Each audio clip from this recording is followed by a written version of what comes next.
welcome to the Hickory podcast. I'm Dr. Ann Vertivek, and I'm here with my two colleagues and partners in crime. Hickory is a podcast dedicated to hope, health, and healing in concert with ourselves and the earth. So we, with every podcast, interview or discuss things that will help each of us heal and also help the earth heal. We focus on thinkers, doers, or individuals that are prominent in their field that focus on these things. So today, we are lucky to interview a local star in the mental health field. Her name is Debra Ayer, and she is a licensed clinical social worker and therapist. And we all know that mental health illness is increasing in the United States. COVID made it worse, and a lot of families are struggling, not only with mental health, but with addiction problems, identity problems. There's so much out there that the therapists are so key to helping all of us heal. In fact, so about 20% of Americans currently suffer with some mental illness. Mild forms of depression and anxiety are the highest. And in addition, there's been a focus on the ACEs, which is the adverse childhood experiences, as risk factors for mental illness and other adverse outcomes later in life. And what I wanted to mention was that resiliency in childhood, learning to cope, basically, will decrease the chance of having adverse outcomes from these childhood experiences.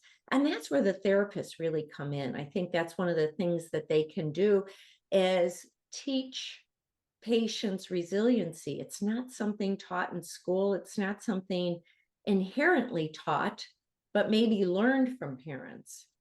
The ACEs include experience such as verbal and physical abuse, parental separation, domestic violence, and other exposures. And I'm not going to go into them all, but I wanted to mention what that is because that is will be discussed in this interview a little bit.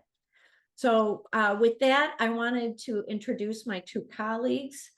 Sharon, I don't know if you were the interviewee today. I don't know if you have any thoughts before the interview. Yeah, no, I chose Debra to be the interviewee. Was the interviewer because just like she's so very well known for different aspects of addiction, of domestic violence, all the things that I think have happened within the last 2 years, amplified because of COVID. And she firsthand knows some of those in her own personal life. And she shares with us today the tools that she uses to be able to recover from her experiences dealing with her patients. And she's highly recommended, and there's a reason for that, but she's also just like us, she's had her own devastations in her own life, and she has to deal with those and then listen to those of her patients. So she's very well spoken, and I think a lot of her, and I think that she can help us by teaching us from her some of the tools that she uses about maybe how we can change our lifestyle, change our way of learning and thinking so that we can handle our daily lives better during a time that I think is very stressful on all of us. Excellent. Thank you, Sharon. And Will, do you have anything you want to add? Yeah, definitely. I mean, there's a couple reasons why I thought this was a powerful interview. First being the one that you touched on is the growing anxiety and depression in our society with mental illness. I think that although there has been a great beneficial focus that we have kind of put on to mental illness in the recent years. I think that it's become more of a prominent issue that we are talking about, which is fantastic. However, I also think that anxiety and depression are at all-time highs. I think that there's multiple reasons for that, but from the youth side of this podcast, I want to touch upon social media and the effects that has on our brains. I think that especially given COVID, but also just in general, I've seen the adverse effects of social media on youth brains due to the idea of a simple idea of constant comparison. I think that as individuals, as kids, we are constantly comparing our own lives to each other's. And that's through social media because it's out there, it's in front of us, and we're always consuming other people's content. And at the end of the day, and I know this has been said many times, but it's very true, is you only post the good parts of your life on social media. So it puts out or perpetuates a false idea of maybe a potential perfect life. And other people are looking at that thinking that that's the true fruition of their entire life, that there are no struggles in other people's lives, that there are no failures, which is not true. And so I would say that, I've seen it from a young age. Unfortunately, the high school that I went through, there was more than a handful of suicides and cases of depression and mental illness that are causing people to unfortunately end their lives too early. And I've seen that, growing up and through my lives. And I also know and understand kind of the pressures of a society a smartphone society, where we have all this information and this content and the social media just readily available at our hands. So I thought it was a very, very good interview to essentially address for our audience the people that help us. How do they help themselves? And and she also goes into how can you help yourself as well. But that's the angle that I was taking when I was listening to this podcast and participating in this interview, and I thought it was truly beneficial to me to learn a little bit about how these people help each other or help their patients, but then also help themselves because they do it on an almost daily basis. I'm curious though, Mama, because obviously, our audience knows you are an emergency physician. You've dealt with this kind of stuff. Are there any personal anecdotes that you have in your lengthy career as an emergency physician where you've seen the growing effects of mental illness and how it's kind of affected people and alongside that?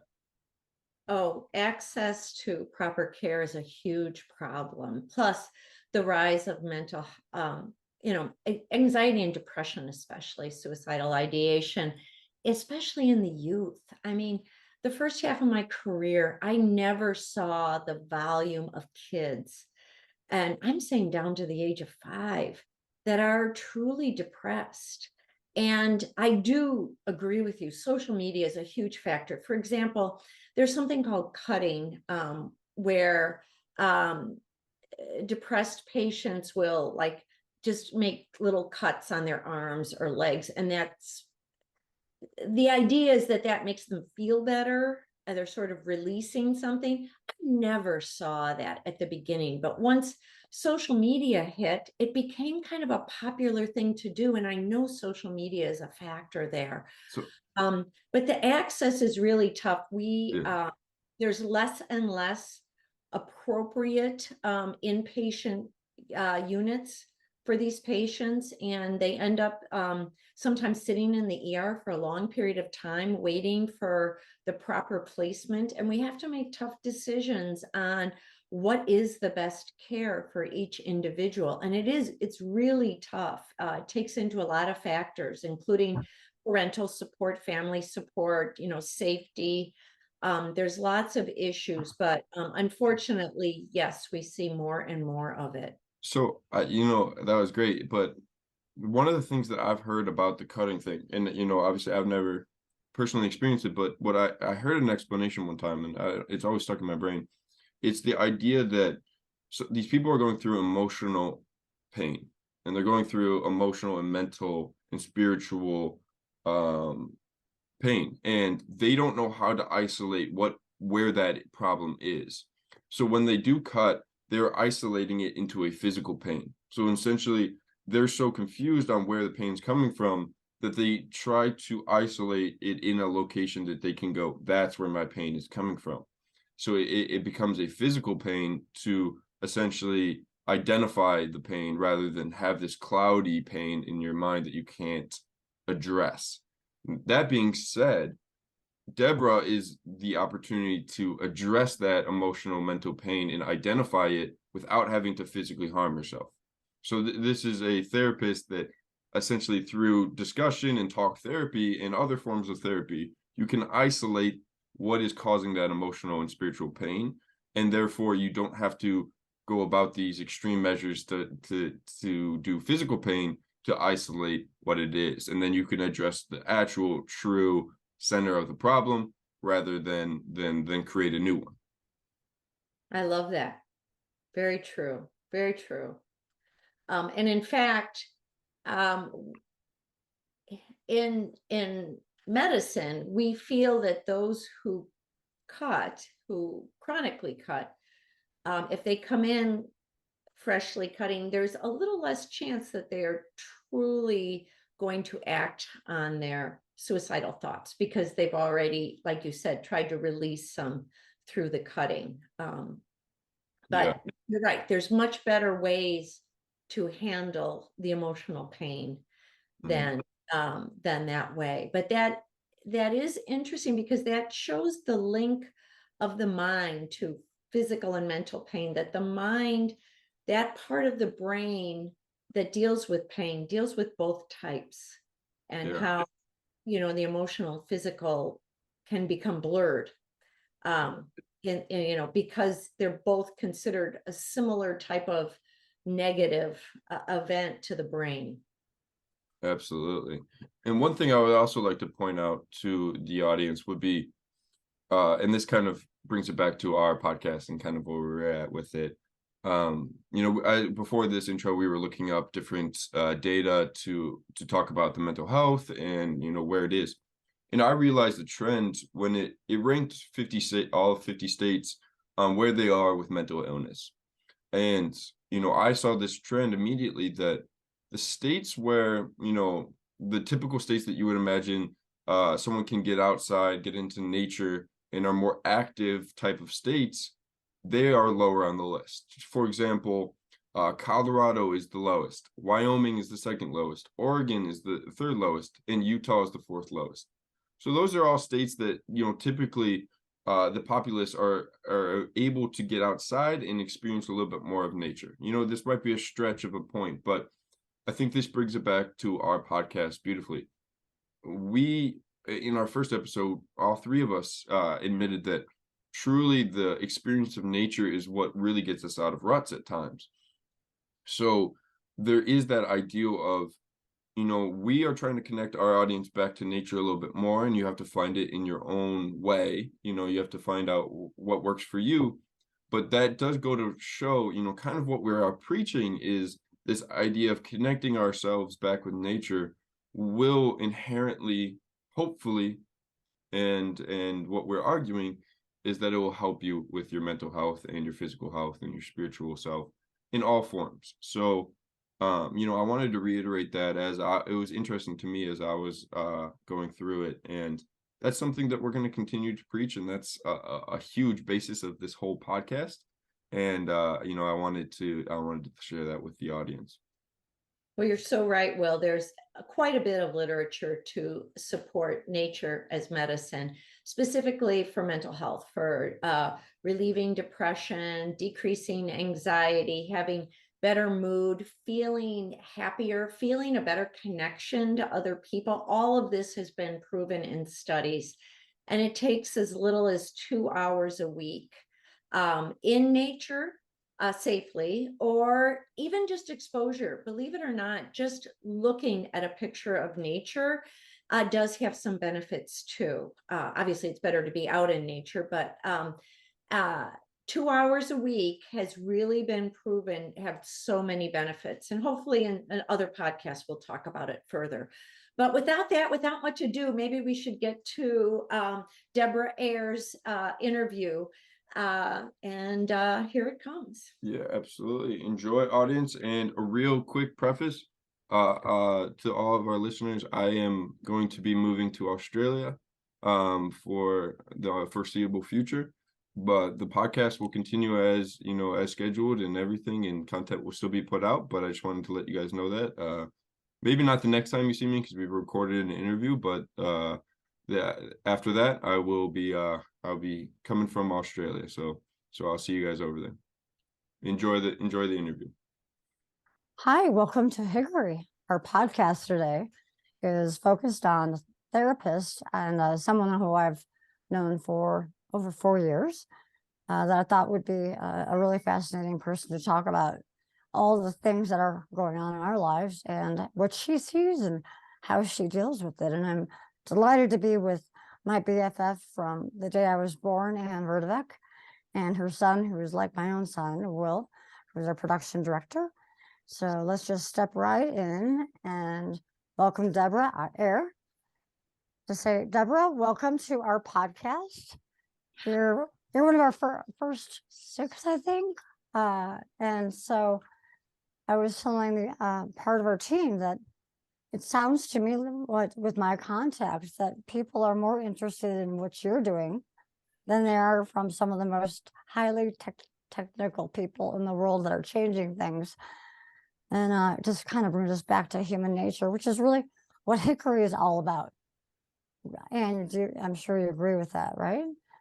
Well, thank you, Sharon, Ann, and Will. I'm glad to be with you today. And yeah, we're humans and we're born to be in community, and that was a problem for us, you know, in the past little bit of time. So I think it's natural. There's a resurgence to connecting any way we can. So tell me a little bit about your background, even though I've known you for a while.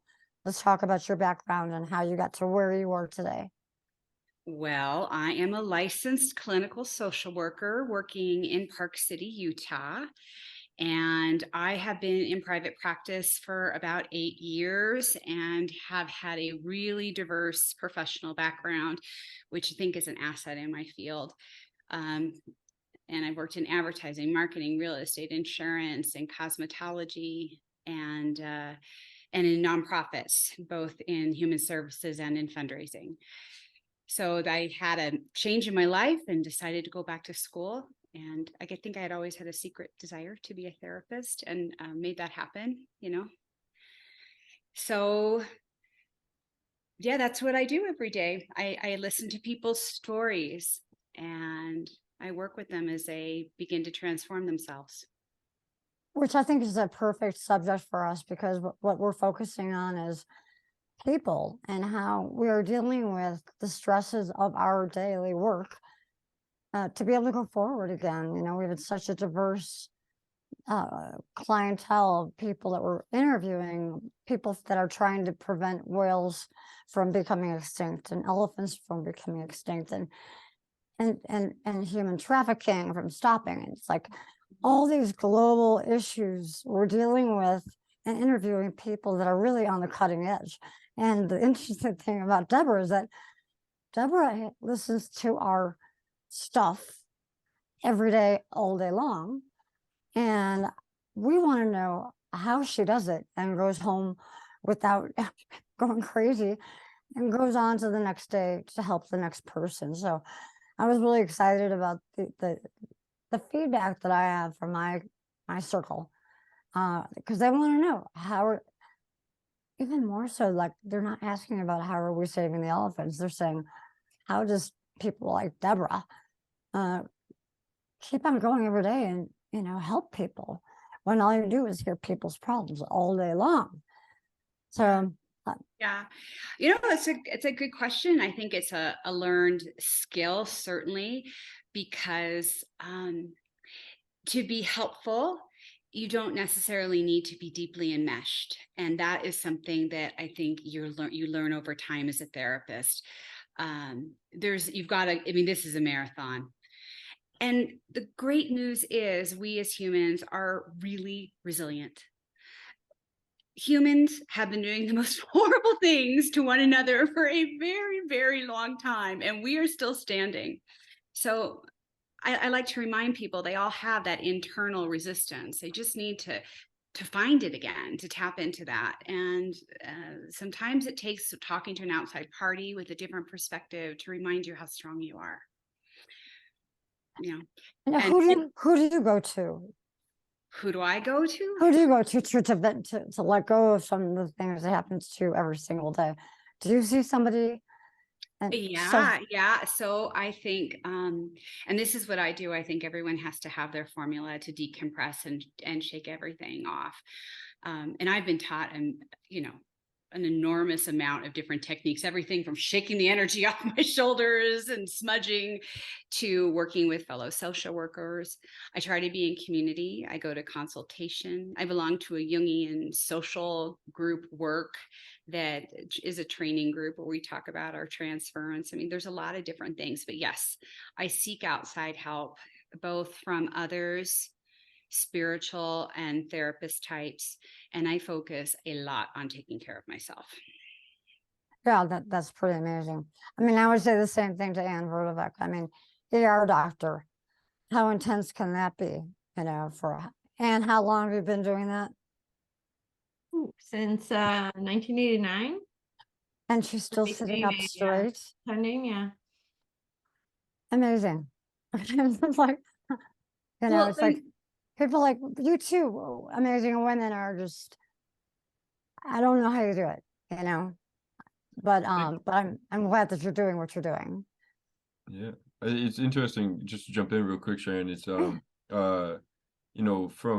both my mom and you, Deborah, is that it's kind of a twofold process for big events that might occur. And my mom solves the physical, and you solve the emotional and the spiritual at a time.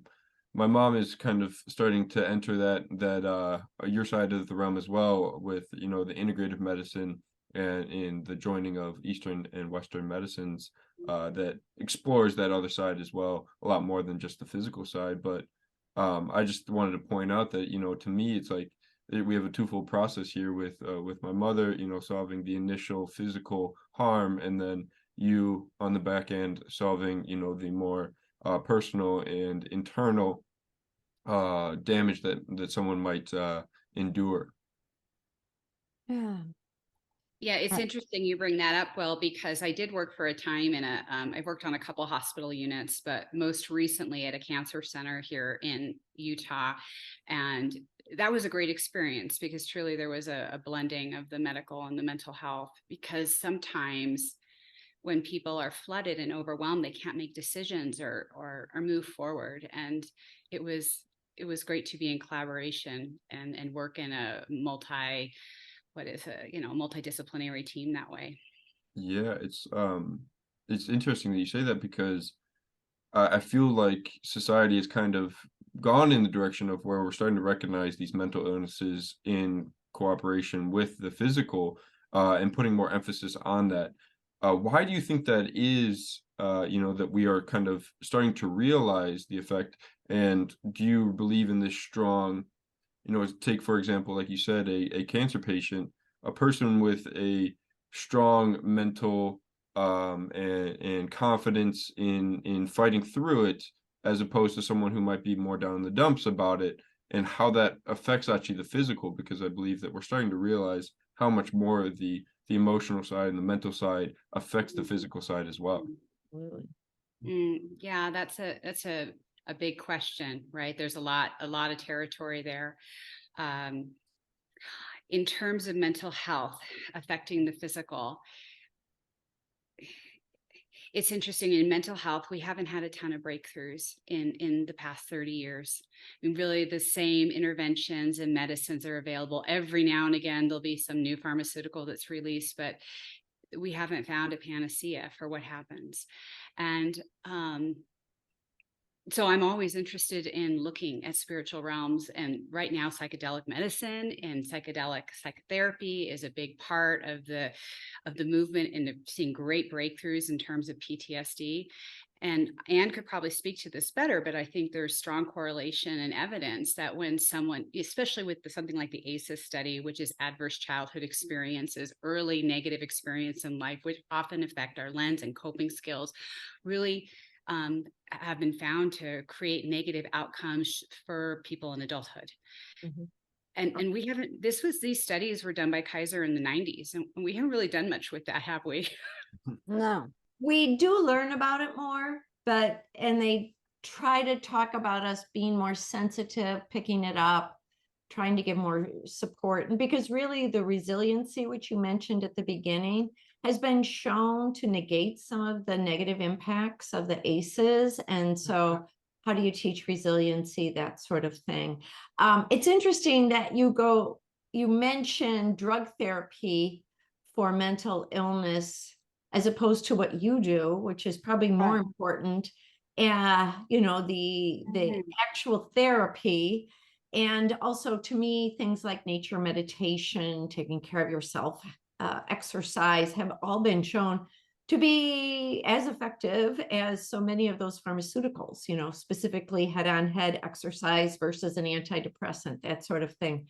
So I think what you do is so much more important than the drugs that are given to these patients. But unfortunately, we're in a society that emphasizes the drugs. And obviously there's some benefit, but there's so much more. And so thank you for what you do. It's really interesting, Anne, you were talking about that. And I think what we're seeing more and more is people in psychoanalysis are looking towards like mushrooms or LSD or things that Debra's talking about that are, new age procedures. That I have two friends that have a son and a daughter, who are embarrassed and don't want to really tell that, guess what? This stuff works for them. It's not legal for them to take these things, but it's working for them. They're not suicidal anymore. And so I think, Debra, I think it's really, fantastic that you're up on what's going on here. There actually is some benefit to some of the things that have been, no, don't go there, that are actually helping. I think even like younger adults. Well, I feel a professional responsibility to be aware of what's available, because each person is really, really different. And talk therapy is a giant intervention. In fact, the decision to seek talk therapy is a giant intervention that someone creates. I feel so much better having made this appointment and sitting in front of you right now. I can do this. Mm-hmm. But every presentation is different. And, I know some therapists, well, if talk therapy doesn't work, they're on their own. And I really feel like you can guide people to what might help them. If I sit with someone for 3 months and their depression doesn't look different and they're not on an antidepressant, I feel negligent if I don't bring that to their attention.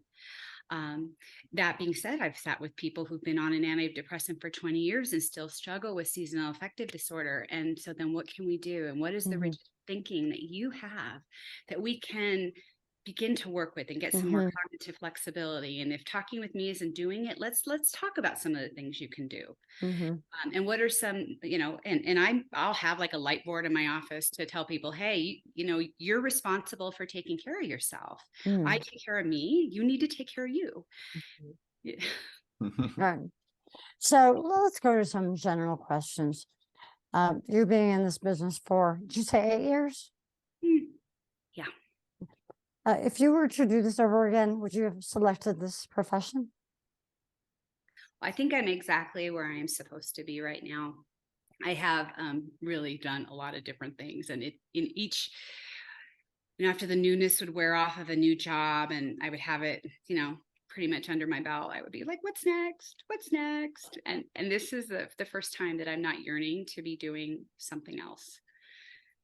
So I think in my mid-50s, I've landed. How would you actually take away the words that you would read about what your job title is? How would you describe what you do every day?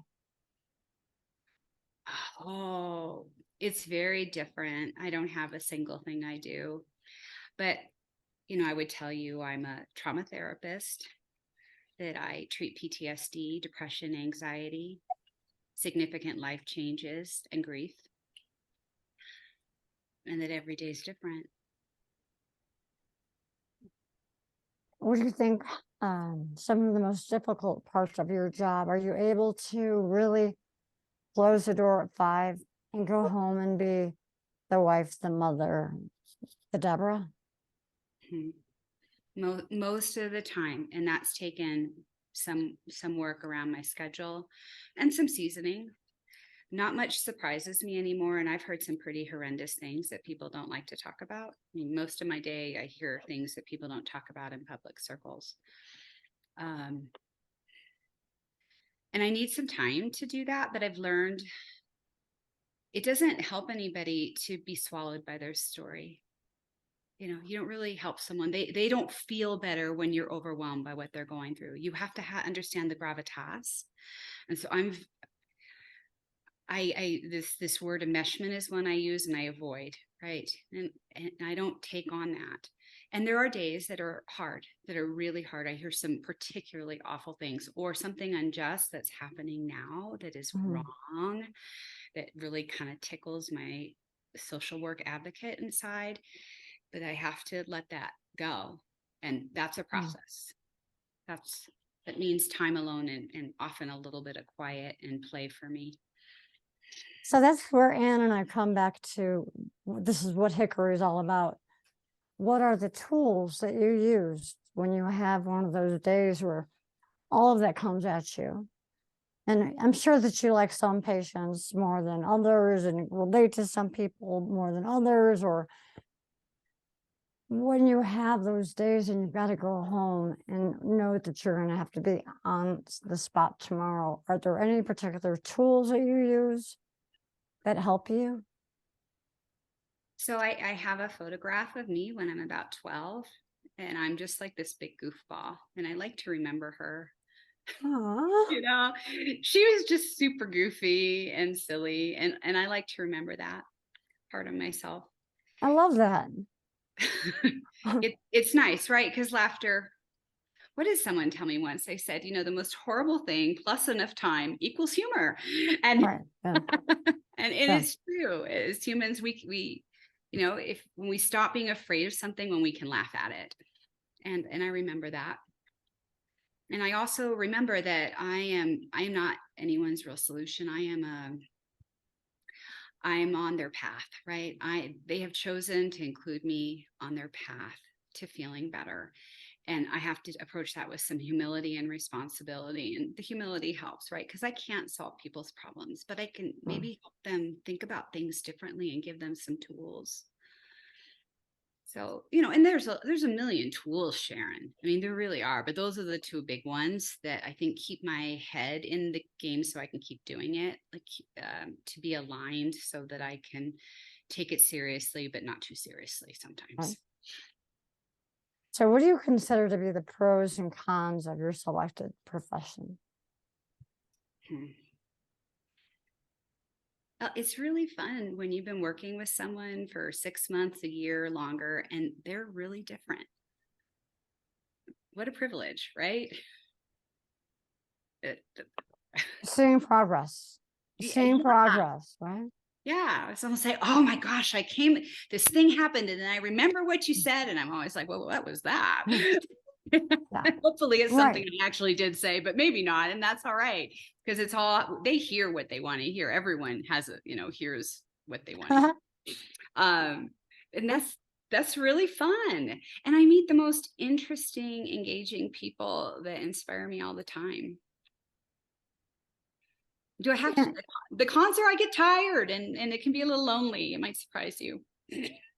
Well, you also have your own ability to take off for vacation when you want to, right? I mean, if you've had it, can you send out a gross mail saying, love you all, be back soon, taking a break?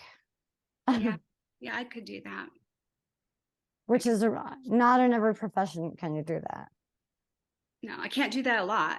Mm-hmm. So no. It's wiser to plan ahead, and I do a good job of that. So I think also, I don't know, you've talked to me about things before, but you also have some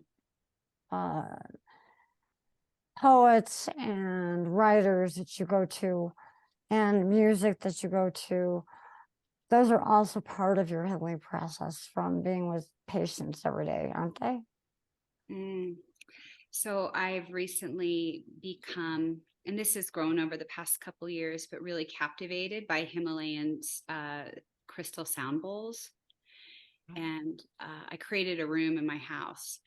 You know, you might call it a woo-woo room, but they just are amazing to me. The way I feel in my body when I hear them played. When you consider that we're mostly water, a vibration coming off a crystal singing bowl is pretty intense. I think I first became fascinated because a spiritual friend of mine used to be able to feel energy and rocks she would touch, and I never could. And I thought, but I can feel those sound bowls. Yeah. So I spend time in there, and I meditate, sometimes quietly. There's a number of authors, the quote I gave you was Brene Brown. I love her. She's pretty commercial. I have more esoteric tastes occasionally. The quote tell us a quote from her. We don't have to do it alone. We were never meant to. Mm-hmm. And that takes so much pressure, I think, off of individuals, that people really want to be able to be part of a healing process, because everybody does at some point feel like they're all alone. Whether we feel like that's because of somebody that we're living with, or that's because of something that's in our mind nobody understands. But knowing that you're sharing with somebody that cares about you, I think is a tremendous help and healing process to be able to share that with someone, which is what you're doing. It's what you're doing. Now, do you ever have those, like, what about Bob people? Remember the movie? Bill What Murray? About Bob? Yeah. What about Bob? Baby steps, Bob. Yes. Do you guys remember What About Bob? Like, remember the therapist? He wouldn't let him go on vacation. Yeah. So he kept on going, following his therapist around the world on Bob's vacation. Mm-hmm. Mm-hmm. Yeah. You don't have any stalking orders or anybody doing weird stuff? I have, not to that degree, no. But people project on you, and that's just part of being human and part of the healing process, is that people see what you remind them of from their history, and they make assumptions. Our brains just do that. We can only take in so much information, and then we fill in the rest from our history. So yes, I've had people attached to me very deeply, and I try and honor and respect that. And there have been times when it hasn't been healthy, and I've had to say, no, I need to set a boundary, and you're going to need to explore help elsewhere. That's not a very commonplace thing, but I think most therapists have had that experience. I think actually in every job we've had that. If you're really good at what you're doing, there are people that are going to latch on to you, and you got to deal with it. Especially when it comes to finances, people think that they're going to, they did a great job because you helped them land a case, blah blah blah, and then it doesn't end there, and then they're stalking you. So like, how do you deal with that? So with your business, I mean, it'd be so much different because people emotionally are attached to you to try to get help to heal. And part of that's really helpful to the process in some cases, because maybe they haven't had great role models. And I know I'm always doing well when someone will say, well, my mom has been saying that to me for years, and they've had a difficult relationship with their mother, but mom's got them figured out. She's just exhausted. Right. And they aren't listening to one another anymore. Right. And I know that I'm landing. So that attachment that we talk about is really helpful. It just has to have some boundaries around it. I can't, so you asked about the cons. One of these jobs is like, so I love these people that come see me. I just love them. I come to love them, but none of them get to come to my retirement party one day. Right. Yeah. You can't be friends with anybody. No. So No, couldn't you have like an offside thing, like, let's see you at the bottom of Pine Brook and have some cookies together? You can't do that either, can you? no, I'm really careful. And it would be so much fun to be friends with. I mean, I have a handful of clients, Sharon, who would be really fun to hang out with. But I don't want to disrupt whatever whatever they're getting from me that's helpful to them by interjecting too much of me into that. Mm-hmm. So I'm mindful. What would you say to somebody that is, I don't know, 22 or whatever you were when you started this profession? What would you say to them about what they have to look forward to, or what they have to be careful of taking on too much? What advice would you give to them? Go have some fun for another 10 years. Go get really, because there's no, how do you, 10 years of life experience matters. But I would also talk to them about enmeshment and trying not to be a savior, because that's not, no one can take you with them. And that being, if you're the answer for someone, they don't put you in your hip pocket and walk away. You need to empower other people to do it for themselves. And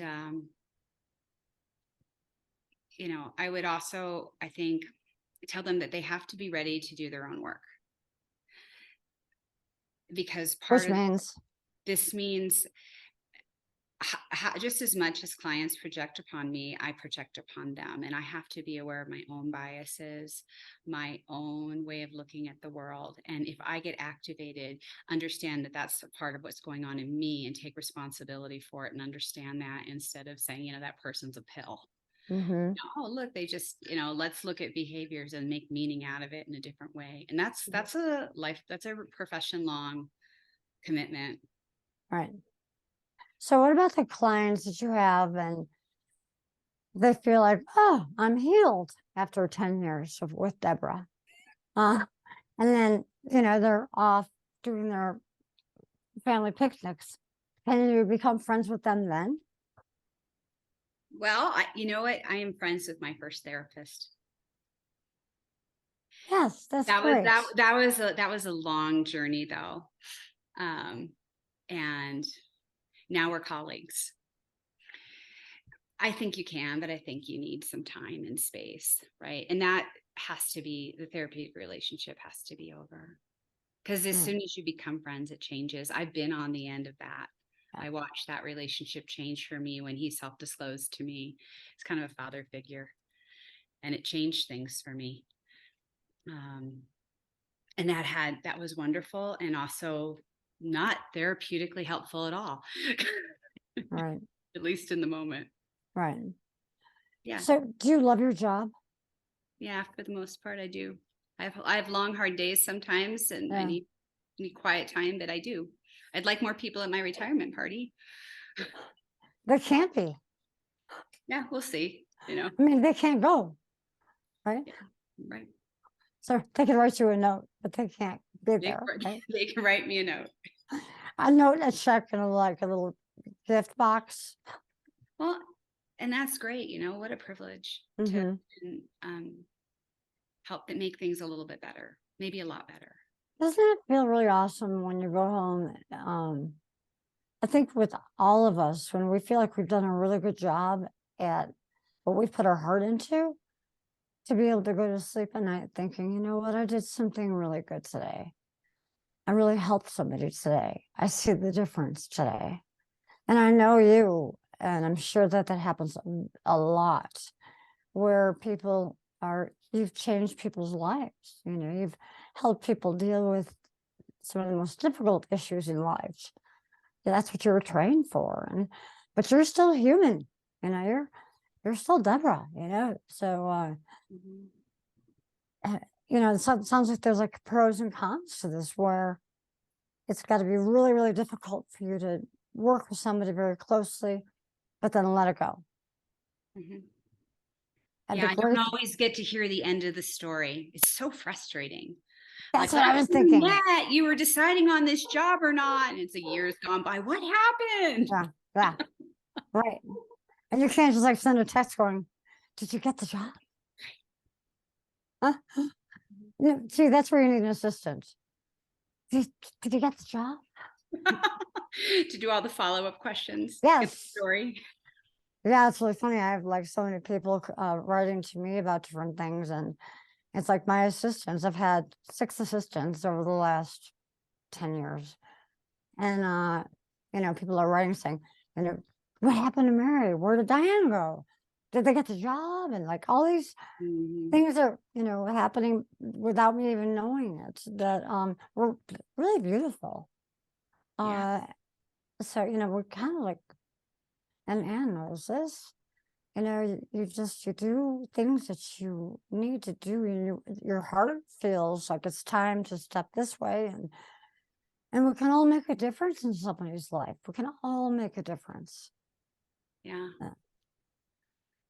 I think just to add to that, that Mhm. making space and being human and less judgmental is great for relationships. Right. Right. I mean, the prescription for success, I had an idea when I was younger. It was what my mother thought I needed to do and be. And I think it was mostly generated on how to be safe, right? How to safely survive Mhm. this world from her. It was all driven there, but it can create some really rigid thinking. And there's lots of ways to show up and be. And that self-compassion, people aren't taught that. Parents are usually worried about getting them to the next place. Yeah. And we're worried about how we're going to put food on the table and do a good Yeah. job and be a good parent and be a good employee and be good. And it just creates this black and white thinking. I stopped saying good job to my clients and I say strong work, because I want them to back away from black and white thinking. There's a lot of ways to be good. Right. Quotes, air quotes. So going forward, because I know from people that I know that that you've really helped a lot of people to get through life's difficulties. They count on you, and you've helped them. And I'm trying to think, if I were you, how can you expand that? Because it's so valuable what you are giving back to people to help them go forward through trauma. And I've watched this. How do you get better than that? It's like, I know that we talked about this. Well, that's a lot. That's enough. That I'm helping somebody, to this nth degree. But beyond that, have you thought about creating something? In fact, I want to ask you about that. Let's talk about your company and where that is right now and where you'd like to take that, and talk about the name of the company and how you'd like to have that move forward. Yeah, well, I when you decide you're going to open a therapy practice, you've got to come up with the name, right? You don't, but I decided I wanted to, and I picked Innerwell. And that was in large part because I spent most of my life looking okay on the outside. And I finally felt better when I focused on how I felt on the inside. And I see that in people all the time, particularly in an affluent community like Park City. Being high functioning is kind of the motto here. If you're not an Olympian, at least be high functioning. But and I've seen professional athletes, and they're not usually doing so well on the inside. And finding that space where you become authentically yourself and can live in the world and like yourself. That's important to me, to like yourself. In terms of where it's going, I think about this. I thought about it during the pandemic, and as I mature and my practice has grown and I've gotten more experience, I'm open. I'm open. But I don't have any firm ideas yet. There's certainly a lot of people out there with microphones, and am I saying that right? Right. They got it's a lot of noise. Right. So if I do say something, I want to make sure it matters. Yeah. Yeah, and just to remind our viewers, you can check out innerwellutah.com to find Debra's website. It dives a little bit deeper into what she's doing, and everybody can check that out if they're interested and or need some help on whatever it might be.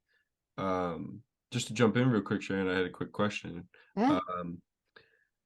I looked through your website and everything, and one thing that stood out to me was this individualized approach, and that's something that I think you emphasize.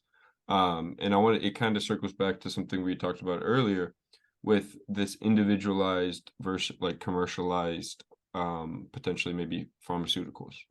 I think that the Hickory podcast, us three, we've been kind of pushing this idea of you kind of need to figure it out, that what formula works for you, and what is individualized to you, because we're all different human beings. Although we crave the community, we all are individualized and distinct in some form. And that's something that I found my formula that works for me when I'm in a mental rut.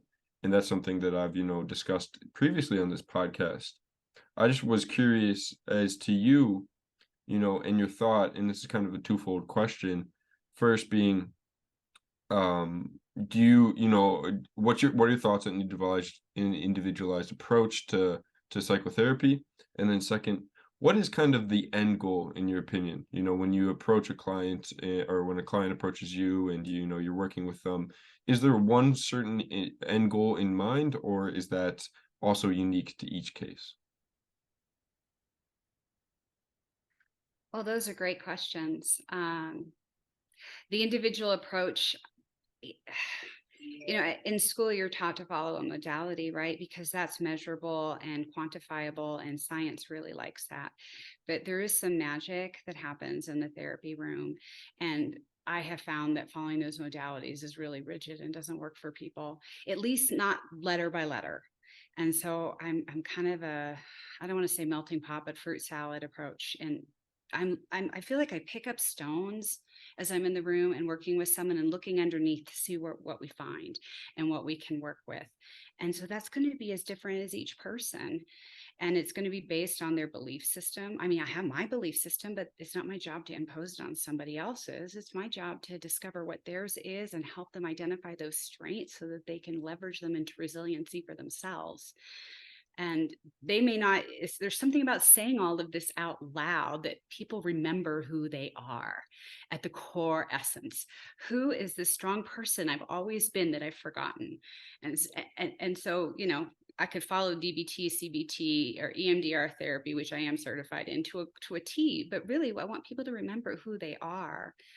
And that goes to your second question. I try and work on the presenting problem. They come in, they're upset about this, but usually I identify, oh, well, that's because you're looking at it this way, but I can't, if I figure it all out in 3 sessions, that's not how people work. Mm-hmm. It's not that I don't even know them that well, but Yeah. I have an idea of like, let's push here because I feel resistance here. Let's push here. Let's see what that's about. Mm-hmm. And then other times it's just, we all need humans to hear our story and to witness our experience. It's so validating. Mm-hmm. And there's sometimes nothing you can do about a really awful situation. And the person knows it and they've considered their options. And then it's just supporting them where they're at. Yeah. How do we find joy in spite of this? Yeah. Or think about this a little bit less. What is, the Buddha says everybody has pain. I mean, there's just no getting out of this life without hurting. It's just, it's part of what you get. Well, I think that, if you didn't have pain, there would be no joy, because it's all relative and you have to base it off of something. So I yeah, think, there'd be no joy and there'd be no growth. Exactly. Right. Exactly. A couple amazing points that you made. I mean, first of all, I think this is so true to us sometimes we don't even realize it, is that, we sometimes fail to understand ourselves when it's so obvious to others. And that might be just because we're so close to it. We're too close. We're looking at it, we're living it every day. And sometimes we forget who we are because we are too, focused on our, the everyday thing. And we kind of forget who we are sometimes. And I think that that's one very valuable part about therapy and what you do, to people. So obviously I appreciate that little excerpt you said. It was very quotable. I love that. And the second part would be, for me, I think that all my blessings and all of my success have come directly from failure. I met Sharon when I was down in the dumps, and I was, had gone through the biggest failure of my life. And, Sharon, I only met her because of my failure. And this whole podcast is happening because of that disaster in my life. And that just goes to show, we're sitting here today because of some serious pain that I had to go through, and then everything else, all the blessings in my life have come directly from that. So I just wanted to share that with you and with our audience, because truly it might be hard to recognize in the moment, but things are going to come from it, and that's you just got to take another step forward. That's so Well, beautiful. Yeah. I love Will. I mean, he's so insightful. He's such an amazing guy. It's so cool. It's so cool the way that we all reconnected since Ann and I were born, and now we're all, the families are together. And that's why I love what we're doing here. I love being with Ann. I love being with Will, and I love the fact that we're all bringing in people that are adding to people's lives. Bringing you in here is adding to somebody's life. Somebody wants to know what you have to say because you're the expert in a certain area that people can trust you and talk to you about their issues, and you can help them try to not jump off that bridge. That's a skill. So what would you say, and this will be my last question for you, to somebody that's just coming out of school, like a younger Debra, wanted to help people, and like you did, I think, which is why you're here today. What would you say to that new woman, younger than you are, stepping into this position to help her or him, to help others? well, first I want to just comment on what Will and you shared, and just how lovely it is to watch some close people co-create, right? And enjoy one another in the process and just see where it goes. That I just celebrate that. And I would probably tell the young person, find someone to talk to once a week.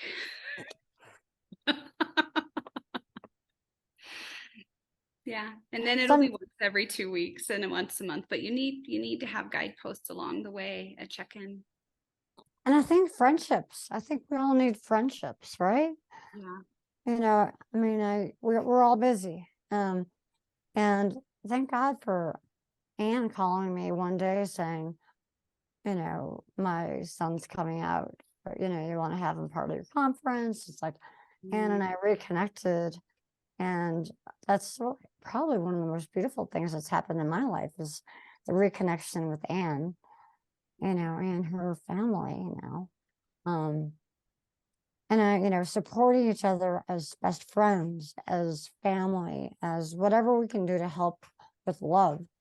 Another, to keep on going during our toughest times, is to be valued. And it's very hard for people to trust people to that level. So it's, that's where I go back to, you have to feel. I know that you must feel for your patients. You must feel that they need more than what you can provide. They need your guidance, but they probably want more from you, but you can't do that. And that's where that little fine line is, right? It's like, can't do lunch with you, sorry, right? but go home and write down your thoughts, and I'll see you next week. Yeah, it disrupts the process. Mm-hmm. It just does. And I want to be able to show up for people after they've invested the time in me, right? In this relationship. And so I put it in a container. It's like a treasured container. And I protect that. And I'm not, I'm Sharon. I'm willing to see people sometimes in other situations, and everyone's different, but for the most part, it has to be treasured and taken care of, like anything. Yeah. Well, So thank you very much. I wanted to mention, you started with resiliency, and I think that's what, again, I mentioned and Will talked about. It's not the stresses or the bad things that happen in your life, it's how you handle them. And that's really how you grow, is how you handle them. And that's what happened with Will. But I also, along with that, I'm a strong believer in fate, or you talked about spirituality, something out there. For example, when Will needed something like a conference to work at, I never go on social media. I happened to see Sharon. I happened to see this conference. So I just called her up. But it was all very fateful. It could have easily not been there, not happened. We would have found something else, Will, but I strongly believe that it was meant to be. And how your life experiences really mold you. And like Will said, it's often the bad things that really build your character. So we can't be afraid of them. And he did a wonderful job. I think with friends, right? Well, I would say friends really helped you too. Growing and coming out of it even stronger and better than ever. Yeah, I would say friends and family, to bounce off of. There's a quote I heard one time, and it's not, I don't think it's universally true, but it is, success does not teach you anything. And so, obviously we all strive for success, but I think one of the biggest things that I've learned in my lifetime is I've learned how to learn from failure and how to bounce back from failure. And that's, I'm right where I want to be in life, and my life is fantastic. And, I don't say that to brag or anything, but that's just where I'm at right now. So I try to appreciate it as much as possible. And that's all directly from failure. And I think that learning how to lose was actually one of the greatest things that I've ever done in my personal experience. That and walking the dog in nature today made your life perfect. Yeah, also I gotta talk about Will came to one of the conferences that my brother and I put on, and in one of those evening sessions we had artificial intelligence, and you're thrown into this world of AI where you're about to collide with another planet, and it's really, really feeling real. And I was there, and I had my headset on, like goggles on, and I was about to die, right, as somebody, and about hitting another planet in a galaxy, and I just called out Will's name because I knew he would catch me, and he did. He was right there, and he caught me. Just that's so symbolic, So this is the end of where I think we probably should be, but I'm so glad, Deborah. Thank you so much for being with us today. It's been my pleasure, my privilege. Thank you for having me. Is there anything else you guys want to talk about?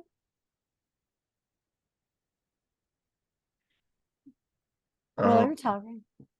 Well, I had a couple more questions, but it's right around the same time, and I can cut obviously this portion. If we wanted to do Triple H, Mama, you could run that if you'd like. Yeah. Quickly, we've kind of touched upon it all, but we hit the Triple H like we usually do. Yeah, I did feel that you talked about a number of things that for your own health, your meditation room, the Himalayan, what do you call them? Singing bowls, sound bowls, yeah. Sound bowls, yeah. And some of those things. We also talk about, hope as the future, health as the present, healing in the past, both for ourselves and the earth. So not that you have to go through all 6 of those, but I don't know if there's any other strategies that you have for looking to the future, past or present, for both yourself or for specifically the earth too.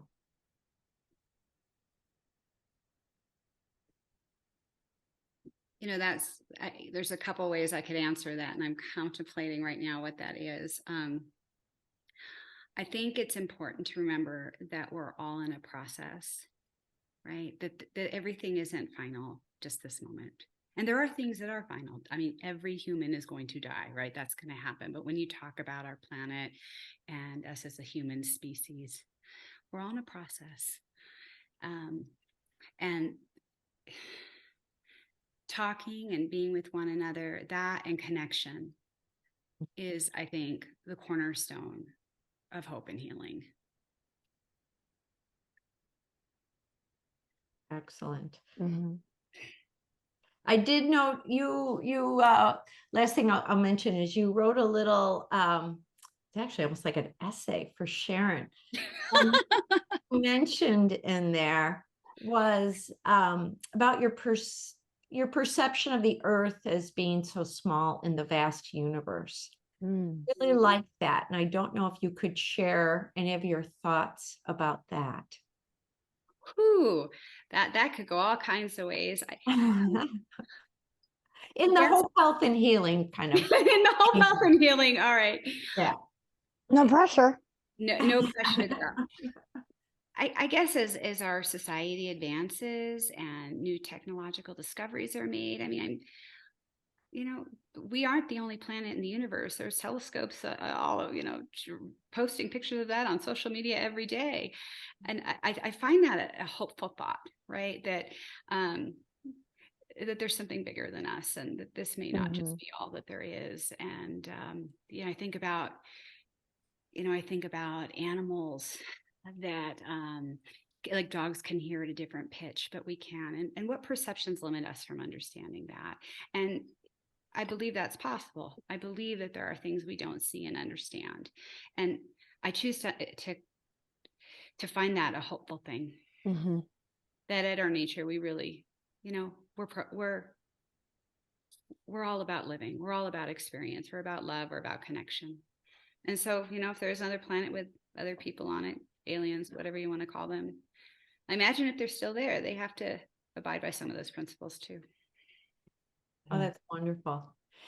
Peter Wolleben is an author, and he talks kind of like what you're talking about, how humans seem disconnect as far as our perceptions go, our five senses. And what he wrote, looking at research, is that humans still have, when you take all the senses combined, we are equally strong to other animals.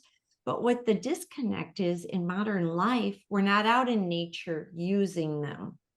So that's where we've lost them. We still have the capability to use what our bodies are designed for from an evolutionary standpoint of, being in nature. But because we're behind screens all the time, we've lost some of that hearing of, remote noises and that sort of thing. So I thought that was very interesting. And that's actually hopeful. We still have it if we groom it. Yeah. Yeah, the capacity. Yes. Wonderful. Anyone else have final thoughts? No, Debra, thank you so much for joining us today. It's just been so insightful. There's so much to think about after talking with you and hearing your answers. I know that I'll have many more questions after we hang up, but it just, I think you are the epitome of what a person that needs some soul searching and solidarity helps with. I mean, you're doing such an incredible job with leading people, not shoving them into a space, but leading them to their own destiny, and that's beautiful. And you're handling it really well somehow. And it's just, I think there's so many people that are so thankful for your help to keep on going. So on behalf of them, thank you for the help from your heart, which I'm sure that you do all the time, every day. Thank you. Those are really kind words, Sharon. I appreciate that.